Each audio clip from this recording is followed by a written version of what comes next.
G'day folks, here are 5 records I just couldn't sell.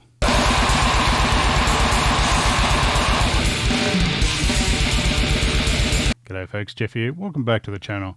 Today we're doing a kind of a response video. This is 5 albums that I just couldn't part with, and in true fashion of me, there'll be a bit more than 5 albums, but we'll get to that. So this is Threads. I believe it was started by the Vinyl Narrative, a channel that I wasn't that familiar with, but Dennis from Analog Archives, excellent bloody channel. I'll put links to them both below, but yeah, definitely give Dennis a sub if you don't know his stuff. I love his work. Yeah, they just went through 5 of their albums, or I think Dennis went a little over as well. 5 of their albums that they just couldn't bear to part with for various different reasons. So I thought, yeah, that's pretty easy. Why not? Now, I've got to coach this by saying I'm a hoarder. I ain't getting rid of none of my albums, really, unless they're absolute dog shit. Occasionally, if I've got doubles, I'll give them away. But, you know, like some bands like Alchemist, I purposely keep doubles of CDs of theirs because they're pretty rare, probably not going to be reissued. But even then, you know, I still gave Alan from Heavy Metallurgy one of their albums because I had 2 spare copies. So, yeah, he did all right there. So, yeah, I really don't get rid of much at all, to tell the truth. So this one, yeah, it's a bit of fun, really. There are various reasons for this. It was marginally tricky for me in some ways, actually, coming up with, you know, interesting stories behind them or anything, because a lot of my early buying of stuff was in the early 90s, and I bought CDs instead of records. So, and this is a record challenge, this one. So I mean, I do have a good batch of ye oldie records, you know, ones I bought in the 80s before CDs before CDs were popular at any rate. So yeah, I mean, for this, I could say, you know, my whole Slayer collection. I'm not selling my Slayer collection, or, you know, old Autopsy stuff, or all sorts of bits and pieces. There's no way I'm selling it.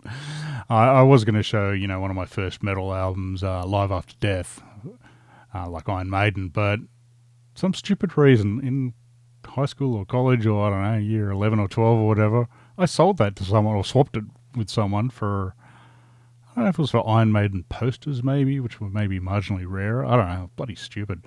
Thankfully I managed to buy it again, not the same copy, but obviously an Australian press of it, so pretty much exactly the same, probably in better nick really. So yeah, and also Pleasure to Kill, I do remember getting a second version of that, but I think that's because I lost the first version. I didn't sell that. No way I'd sell Pleasure to Kill. Not that stupid. Well, I was that stupid that I sold Live After Death. But anyway. So, yeah, that one doesn't really count. So, what else? So, we'll get into it. I decided, what the hell, I might do some Aussie ones as well. So, that'll be in the later bit. But for the first batch, so there's various reasons. As I said, some are for rareness, some are for, you know, sentimental value, and some are just, you know, it'd be very hard to get again.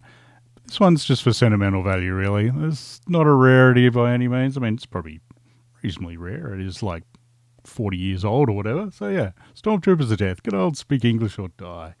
Charming album that it is. This is the old Megaforce one on Import, or Important distributors apparently.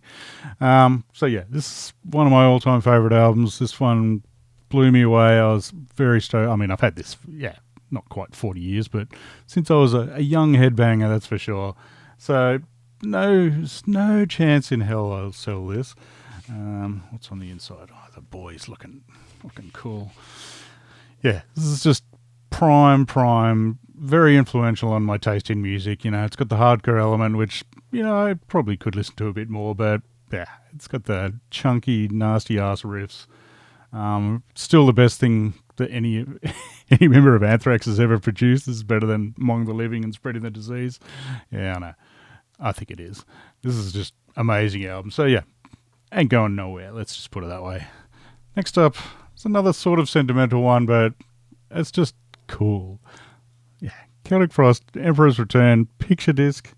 Yeah, I know there's boobs. They're cartoon boobs, YouTube. They're not that bad. Look at them boys looking tough on the back. Look at that track list. You know, it's got Dethroned Emperor, easily my favourite Frost song. I mean, this is peak Frost, really. Circle of the Tyrants, Morbid Tales, Visual Aggression.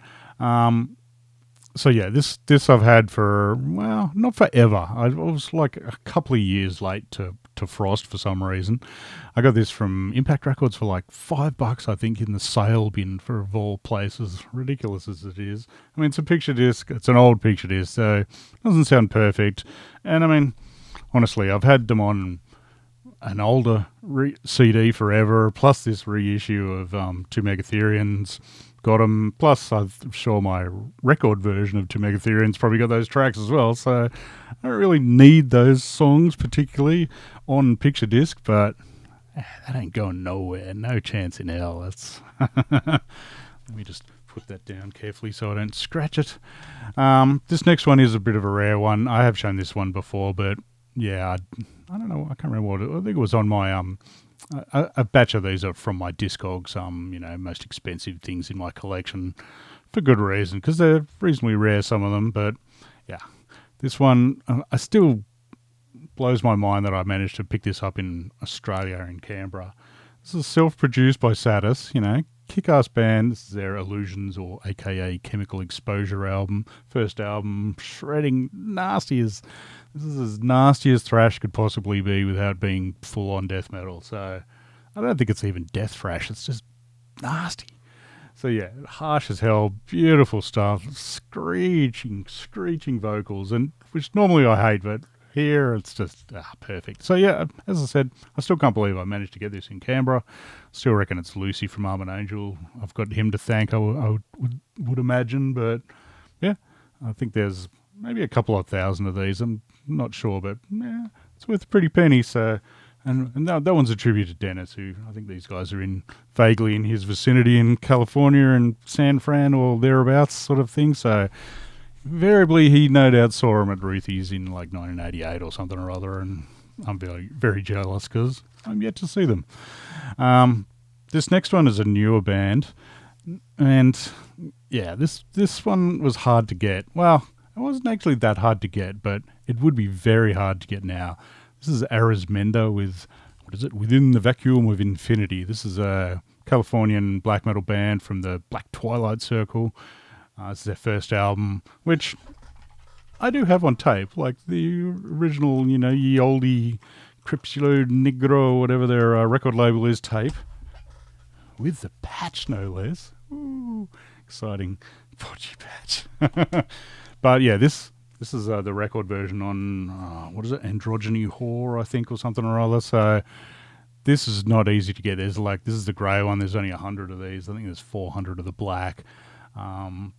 Killer, twisting, slightly psychedelic, just really long black metal songs. Yeah, scary stuff. I love it. And yeah, I somehow managed to get this one quick smart. I missed out on the second album, which was also released on vinyl on very similar, very small amounts, and is now $300. That's one that occasionally I get tempted on Discogs. I see it there and I'm like, just a couple of clicks and it's mine. But again, I've got the tape of that as well, but bucket tape, I'm not going to listen to that. This, believe me, this sounds a lot better than that shitty tape, that's for sure. So yeah, this one, I'm very happy to have this. And actually, no, I did get the second album. Sorry, I did get that recently. It's the third album. What's it called? The Temple of Venus, something or other. Yeah, that one is the other one that it's very hard to get. So, yeah, weird black metal. Now, this next one's a bit of a threefer. And this is another stupid one. I mean, these are all a bit ridiculous. As I said, there's no way I'm selling any of my stuff. Maybe like the absolute, crappy brand spanking stuff that didn't quite grab me, maybe, or doubles. But this next one is GGFH. Very weird. Yeah, their Disease album, Eclipse album, and Reality 7-inch, 12-inch. So yeah, this is a very weird band. I've talked about them in my Peaceville video. Sinister electronic industrial weirdness, barely metal. Like this first album does have some guitars on it, and this stuff isn't super duper rare. I mean, that Reality 12-inch maybe isn't the easiest to get. And aside from that, of course I've got them on CD as well, with extra tracks, no less. So, yeah, It's a bit stupid, but I love this band so much. They're so quirky and weird and just sinister, evil stuff. So that is not going anywhere, I got to say. As I said, not the rarest thing in the world, but also probably not that easy to get. Maybe on Discogs if you had a good amount of money sitting around, but yeah. So, and I'll end these. That was 5, I think. So, well, 3 GDFHs together. But anyway, I'll end this with a bootleg, which I've also shown before. This is Autopsy Live from the Grave. It's one I got from Relapse Records back in the day when mail order and so on. It's a live gig from 1991. Doesn't sound that amazing. It's on that Dead as Fuck album. I think, yeah, this was on my live albums, top 20 live albums or whatever recently. So, yeah, it's nothing super special as far as a live recording goes, but I've had this forever. I've listened to this so much. I know all the between song banter and, you know, little screams from the crowd and all that sort of stuff. It's just, yeah. And look at that cover. It's kind of ridiculous, but bloody awesome as well. So, yeah, that's the non-Australian stuff. So, of the Australian stuff, I mean, a batch of this is a bit rare and a bit hard to get, so that's part of my reasoning behind it. But, and keep in mind, a lot of the really classic Aussie stuff, like either it's not on vinyl at all. Like there's the only Alchemist album was their last album's on vinyl. None of my favourite sort of earlier era stuff is. I mean, there's a batch of other bands like Nizul, you know, their first album that's my favourite. It was reissued on vinyl. I wouldn't be selling that, but you know, it didn't come out for like 20 years after the CD came out, so it's not super special, but this one probably is, and I still regret that this is not in my top 20 Aussie albums. This was 21. Yeah, Mortal Sin, Mayhemic Destruction, first album. And I know there's probably some Aussie purists going, oh, that's the overseas cover, that's not the Australian cover, and the Australian cover is shit. That's why I own this one. Aside to the fact it's also drawn by Simon Bisley, one of my favourite comic artists who, you know, amazing work with 2000 AD with ABC Warriors and Slawn and, you know, Lobo, heaps of awesome stuff, Veronica. So, yeah, his cover, yeah, that's awesome. Aside to the fact this is an absolutely killer album.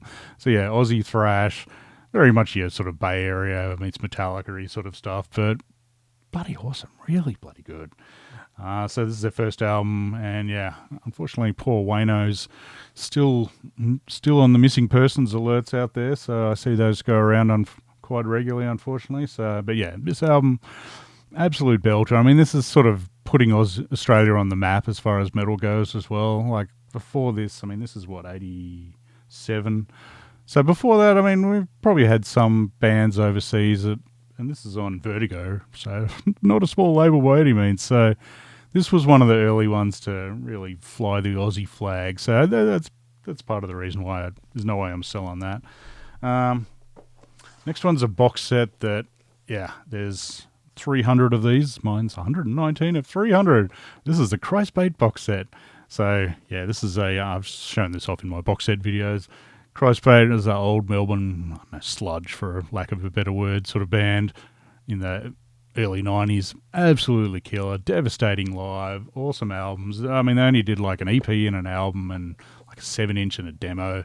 This one does have extra stuff, which is part of the reason why it gets to Guernsey. It's got some unreleased, you know, recordings that they did, a bit of live stuff and so on. Plus, it does actually have my name in the front in the credits for having provided some of the flyers for this. So I've got to show off the flyers. I know I've done it before, but why not? Flicking. But yeah, it's, as I said, there's only 300 of them. It's everything they did.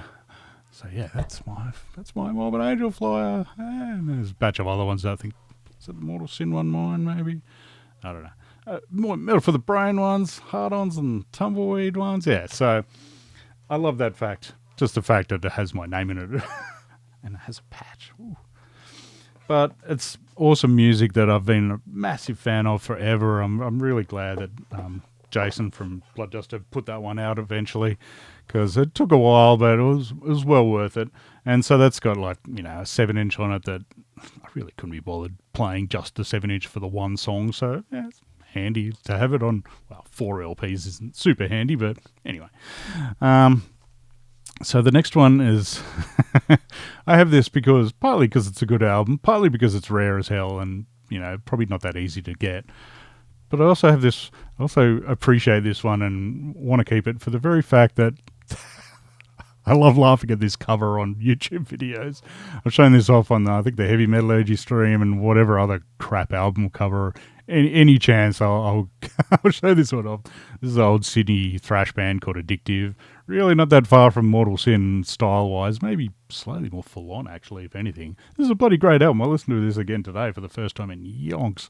And goes quite all right, I got to say. I mean, again, they're reasonably familiar with Metallica, that's for sure. But yeah, that cover art, that's just... yeah. So that ain't going nowhere. And the last one, well, actually, sorry, not the last one. The second last one is, and I've shown this before, and I think that's actually upside down. This is Mournful Congregation, the Box of Kings. So this is, yeah, aside from the fact there's only 100 of these, and they're, you know, it's got a certificate with my name on it. So it's, you had to send away to, who was it, Ostra or whoever the hell put this out. Pay a reasonable sum of money, I seem to recall, and all you get really is a box with the Book of Kings on vinyl. Like, I mean, killer album, I love the album, but yeah, fancy pants box, that's always going to be a winner. It's friggin' heavy and takes up a shitload of space in my shelf, but it's very stylish. So yeah, that's not going anywhere. Aside from the fact I don't know if anyone would want it with my name plastered all over it. And the last, somewhat stupid, but yeah, somewhat fitting for the band. This one is even rarer. This one is probably the rarest thing I own. I'd hazard a guess, except maybe some of my tapes, but yeah, Blood Duster with their Cult album. So yeah, this is the one, and I have shown this off in my Blood Duster one, and no doubt other stupid stuff. This is the one that they scratched the master, so you cannot play this. Yes, I think I've shown it off before, but I'll show it off again. Why the hell not? Yeah, there's pentagrams and the word cult scratched all the way through it. So yeah, hopefully you can see that. Yeah, that ain't playing. It's a worthless record. But hey, there's 55 of them. Total 55 in the world, plus I think the band got one each as well. So 60 all up. As I said, can't play it, so it's dead useless from that point of view, but yeah, I like having it. It's stupid. I bought it off the band. It didn't cost that much, so, and yeah, it's worth a shitload for some reason. So, and I actually genuinely like that album cover. It doesn't really suit Blood Duster particularly, but it's still a cool picture. All right, so from there I thought, yeah, why not? This was going to be a short video, but what the hell? Let's do 7 inches as well. So, still records. I was going to do 10 inches as well, but I don't have really enough of those, and I have a shitload of 7 inches. So, first one up is this Misery one. This is Dark Inspirations, that's right. This is a 7-inch that came out on a New Zealand label, Subside, in like 95 or somewhere around there. Yeah, 95 it says. It's only got 2 songs, Dark Inspiration and Vegan Guns, Adele. This is a lathe cut one, and sounds like dog shit. I don't think the first side even works. Second side does, but it still sounds scratchy as shit. But that said, these songs, one of them, the Vengeance Adele one, is actually was on the Insidious EP before that. So this is a re-recording with Damon singing, and it also has the song Dark Inspirations, which was later on their Revel in Blasphemy album, also with Damon singing.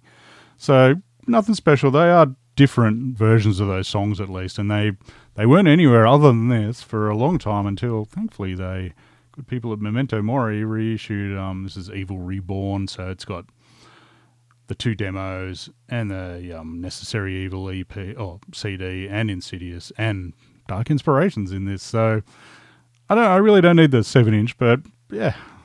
So if you get the chance, don't bother with the 7-inch. It sounds like shit. Probably doesn't play. It'll probably break your stylus, but yeah, get this version. Although this is rare as hen's teeth as well now, so I don't know why it's not reissued. But so yeah, that's the first one of those.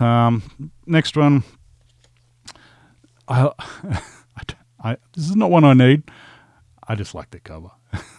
Another picture disc one with the old Modern Invasion sticker on the label. Yeah, just Dismember, Skinner Alive. So 2 songs. It's got Skinner Alive, which I think is just the album version, and Defective Decay, which is like a old demo song they redid. And so I don't need it, but I love that cover. I don't know where the hell I'm sure they borrowed that one from somewhere. So, but yeah, that one ain't going nowhere. I'm pretty sure I got this off my good mate Andy, but I don't actually recall that one. All right, next up is... This one is definitely one of my favourites. This one actually took quite a while to get. Eventually I did actually get it on eBay from like Billy from Razorback, the guy that runs Razorback Records. This is Gorbion Necropsy split with Gut. So that was sort of gore grind back then, Gut a porno grind sort of thing, but awesome bloody 7-inch. I've rambled about this before, no doubt. Maybe I should show I probably shouldn't show either side of that really. The Gorbion stuff I had on tape, and I knew it was Gorbion Necropsy, but I didn't know what the hell it was from, so it took me a long time to track that down. Eventually I did, I think I got this compilation maybe, or I just downloaded it somewhere, but eventually I got this bodgy bootleg of Noise Screet Arse or something or other, which is just all their 7 inches smashed together, some of which are just one track for some reason, but yeah, so... I have a digital version of it, which is handy, and the Gut stuff on there is friggin' awesome, but I also have that on the singles collection as well, which is also very useful. But the Gorbion stuff it is my favourite era of Gorbion. It's them with a drum machine and a lot of noise and a whole lot of weird shit going on, strange samples, bloody whistling it's a whistle, sorry, and just odd stuff. It's crazed. The drum machine's just set to berserker mode. I love it so much. So that one is there because A, it's probably reasonably rare, but B, it took me quite a while to actually get that. I went on a quest of getting all the Gorbion Necropsy 7 inches, of which I'm pretty sure I've got them all now. All I'm missing is like a tape or two, which it's not going to be easy. All right, so that's Gorbion. Next one, this is another one that actually took quite a while for me to get. This is Acheron with Deprived of Afterlife. So this is an old this is a band that turned into a Bremelin. So several of them did, about 3 or so of them did. So I have these songs on this awesome Bremelin compilation, Transgressing the Afterlife. Highly recommended this one because it's got a lot of all the 90s era and earlier Bremelin stuff, but this Acheron one, this is their previous band. I've had the T-shirt of this since like 1992 or something when I saw them live and bought said T-shirt. That was the time where I didn't buy the Disembowelment demo because I hadn't heard it. Idiot. And I didn't actually get the demo of these guys for a long time until I bought it off good mate Wayne. Thanks, mate. But yeah, this one, I bought this also off Jason PC from Bloodduster, who unfortunately was selling this as part of a deceased estate. So I was very happy to, help that out, but also actually snag a copy. This came out on like Corpse Grinder Records, a French label for some weird reason. I think Sanctum also put out a 7-inch of those, another Melbourne death metal band. I love this though. This is the song Deprived of Afterlife, the first one, is one of my favourite songs off. They re-recorded it for the first Abramelin album, and that main riff on that's so killer. So I was stoked to get this. Aside from the fact I've been wearing the T-shirt for like many years without actually owning the 7 inches. A bit silly, but yeah, I saw them live a couple of times. And the other song, The Death of Millions, is a ripper as well. That was a staple live song. So very happy to get this one. And I do like the fact that Deprived of Afterlife is a bit slower as well, a bit chunkier. And so last but definitely not least, this one I wasn't quite sure which one to pick, but when I realised some of the track lists on it, I thought, yeah, this one. This is Agoraphobic Nosebleed split with Enemy Soil. So this is pretty early for both these bands, although actually not really for Enemy Soil. This is after they'd had a drum machine, like the first about, I don't know, 3 or 4 releases of Enemy Soil. So yeah, sorry, these two American grind bands, Agoraphobic Nosebleeds, always had a drum machine, and this is their early sort of demo, slightly after the demo sort of era. So very crazy, you know. If you're lucky if it's like 3 minutes long, all like 7 songs or something. Half of them are like 20 seconds long, but super energetic, just crazy, crazy stuff. It's beautiful. But the Enemy Soil stuff, yeah, I'd heard these guys with the drum machine for their early stuff, their Casualties in Progress, like that 7-inch they put out on Relapse. It's bloody awesome. And I think I'd heard that on various compilations, probably that Death is Just a Beginning 3 or something or other. And so I instantly fell in love with them because I'm still a sucker for drum machine grind. But back then I was like, yeah, love it. So I got this one pretty early, and this is actually with a proper drummer. This is actually one of the early recordings with J.R. Hayes from like Pig Destroyer, and also the drummer Brian was in Pig Destroyer as well for quite a while in the early days. And yeah, so I was a little disappointed that it wasn't drum machine at first, but then like the first song on here is Direct Action with a question mark. Well, actually it's a second song, sorry. And oh man, that song has the single best breakdown ever. It just gets stuck in my mind. Instant mega, mandatory headbanger. Most ridiculously awesome riff in it. The other songs are cool as well. Groupthink. Is it Groupthink? I think is like an old song that they redid. It was an old drum machine one that they kind of changed a bit, so that sounds cool. And I mean, look at that cover. That's awesome. Agoraphobic Nosebleed cover isn't my favourite. I was tempted to go with this one as well. This is a real early one. I think this might actually be their demo when they first came out. So, and yeah, this is another early one that I got. And another, I think both these are on Bovine Records, which was awesome label back in the day. Put out some incredible stuff. So this one's up there, but yeah, I'll go with this one, I think, because of the Enemy Soil stuff. And again, I don't really need it. It's probably not a huge rarity. I've got the Agoraphobic songs on this, Bestial Machinery compilation, and I've got the Enemy Soil songs on the Smashes the State. So yeah, that 7-inch doesn't get played much, but the CD does, because yeah, I love Enemy Soil. So yeah, this one, as I said, not extreme rarity. It's probably not worth that much, but it's worth a lot to me, just for it's inspiring me to seek out more and more crazy grinds. Lovely stuff. So I think that's about it. It's enough rambling all in a row. So yeah, I do encourage you to check out Dennis's video and the original one as well. So I'll put links to them below, and yeah, do this response video yourself if you want. It's ain't that tricky, and just a good bit of fun. So yeah, thanks for watching. I'll see you again soon. Cheers.